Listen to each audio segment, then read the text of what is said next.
दोस्तों इस बात में कोई शक नहीं कि अमेज़न का जंगल दुनिया का सबसे बड़ा जंगल और रहस्यमय जंगल है और इस जंगल में कितने और रहस्य छिपे हैं इसका अंदाजा लगाना भी मुश्किल है। इस जंगल में सबसे बड़े एनाकोंडा से लेकर सांपों की और भी ऐसी जहरीली प्रजातियां मिल जाएंगी जो आपको और कहीं देखने को नहीं मिलेंगी। करीब 2.5 मिलियन वर्ग मील में फैला हुआ ये जंगल दक्षिणी अमेरिका से ब्राजील तक फैला हुआ है। दोस्तों इस जंगल के बारे में कहा जाता है कि इस जंगल की जगह अगर कोई देश होता तो दुनिया का 9वां सबसे बड़ा देश होता। दोस्तों एक तरफ अमेज़न के जंगल को दुनिया का सबसे खतरनाक जंगल कहा जाता है तो वहीं दूसरी तरफ इसकी सुंदरता के लिए भी जाना जाता है। दोस्तों आज हम आपको इस विशालकाय जंगल के उन रहस्यों के बारे में बताएंगे जिन्हें देखकर हमारे वैज्ञानिकों को भी होश उड़ गए थे। पर उससे पहले दोस्तों आपसे एक छोटी सी रिक्वेस्ट है कि अगर आपने हमारे चैनल को सब्सक्राइब नहीं किया है तो प्लीज़ पहले सब्सक्राइब कर लें, क्योंकि आपका सब्सक्रिप्शन हमारे लिए बेहद ही महत्वपूर्ण है। दोस्तों एक तरफ इस जंगल को खतरनाक जीवों के लिए जाना जाता है और दूसरी तरफ इससे मिलने वाले साफ पानी के लिए भी जाना जाता है। दोस्तों कहा जाता है कि यहाँ बायोडायवर्सिटी का भंडार है। साल 2017 में लीड्स यूनिवर्सिटी के एक रिसर्च के दौरान इसमें पाया गया था कि अमेज़न बेसिन जितना कार्बन ग्रहण करता है, इसका मतलब ये है कि पूरा देश जितना कार्बन बेसिन में उत्सर्जित करता है उतना ही अमेज़न जंगल सिर्फ बेसिन से ले लेता है। दोस्तों आपको ये भी बता दें कि पृथ्वी पर जितने जीव हैं उसके 1/3 हिस्से को एक साथ अमेज़न के जंगलों में ही देखा जा सकता है।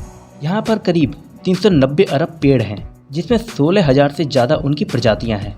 इतना ही नहीं दोस्तों, इस जंगल में 400 से ज़्यादा आदिम जनजातियों के लोग भी रहते हैं जिनका बाहरी दुनिया से किसी भी तरह का कोई संबंध नहीं है।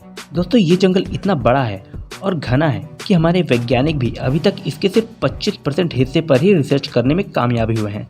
अब ऐसा इसलिए क्योंकि रिसर्च करने के लिए आधुनिक मशीनों और साजो सामान की जरूरत पड़ती है और इतने घने जंगल के बीच में ये सब लेकर जाना मुमकिन नहीं हो पाता। दोस्तों इस जंगल के 75% हिस्से में अभी और कितने रहस्य हैं ये तो हमें भी नहीं पता, लेकिन आपको कुछ ऐसे जीवों से जरूर मिलाना चाहेंगे जिनको आपने हॉलीवुड की फिल्मों में देखा ही होगा। दोस्तों अमेज़न के जंगलों के कीड़ों की काफ़ी चर्चा होती है। इस जंगल की बुलेट चींटियाँ काफ़ी खतरनाक मानी जाती हैं। दिखने में छोटी सी इन चींटियों के डंक को सांप के जहर की तरह खतरनाक माना जाता है।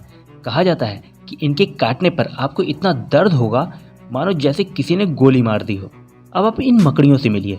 इन मकड़ियों की कम से कम 3000 प्रजातियां इस जंगल में पाई जाती हैं, जिनमें से 2400 प्रजातियां बेहद ही जहरीली मानी जाती हैं और इन जहरीली मकड़ियों में से प्रथम स्थान पर टैरेंटुला मकड़ी को सबसे खतरनाक माना जाता है। दोस्तों कहा जाता है कि इस मकड़ी के एक बाल तक इतने खतरनाक होते हैं कि अगर आपकी आंखों में पड़ जाए तो शीशी की तरह उसे भी फाड़ सकते हैं। दोस्तों अमेज़न के जंगल में एक अमेज़न नदी भी बहती है जो अमेज़न के उत्तर दिशा में बहती है। ये नदी अमेज़न के जंगल के बिल्कुल बीच से होकर गुजरती है। आपको बता दें करीब 6400 किलोमीटर लंबी इस नदी में दुनिया का सबसे बड़ा एनाकोंडा भी पाया जाता है। हालांकि अभी तक इस नदी से सबसे बड़ा एनाकोंडा 20 फीट का ही मिला है, जिसे गैंट एनाकोंडा कहा जाता है। लेकिन इसमें कोई शक नहीं दोस्तों कि इस नदी में 50 से 60 फीट के भी एनाकोंडा नहीं होंगे। दोस्तों आंद्रेस रूसो नामक वैज्ञानिक ने अमेज़न के जंगल में इस नदी की खोज की थी, जिसे सनय टिम्पसा नदी कहा जाता है। पर यह जानकर आपको हैरानी होगी कि इस नदी का पानी हमेशा 110 डिग्री सेल्सियस से अधिक गर्म रहता है। कहा जाता है कि इस नदी का पानी इतना गर्म होता है कि इस नदी के पानी पर आप खाना भी पका सकते हैं, इसलिए इस नदी को बॉइलिंग रिवर के नाम से भी जाना जाता है। दोस्तों अमेज़न का जंगल इतना बड़ा है कि पृथ्वी पर 20% ऑक्सीजन उत्पादित करता है, लेकिन आज भी इस जंगल के बारे में हम इंसान बहुत ही कम जानते हैं। हालांकि पिछले कुछ सालों से रिसर्च का काम तेजी से हो रहा है। अब देखने वाली बात यह है कि इस जंगल से और कितने रहस्य निकलते हैं जिन्हें देखने के लिए हम भी इंतजार ही कर रहे हैं। दोस्तों ये तो थी अमेज़न जंगल के बारे में कुछ दिलचस्प बातें। अब आप मुझे कमेंट करके जरूर बताइएगा कि आपको इस वीडियो में से कौन सी चीज़ अद्भुत लगी, और प्लीज़ चैनल को सब्सक्राइब करना बिल्कुल मत भूलिएगा। तो मिलते हैं किसी नए वीडियो में नए टॉपिक के साथ, और अगर आपका कोई सुझाव तो हमें कमेंट बॉक्स में जरूर लिखिएगा। तब तक के लिए धन्यवाद।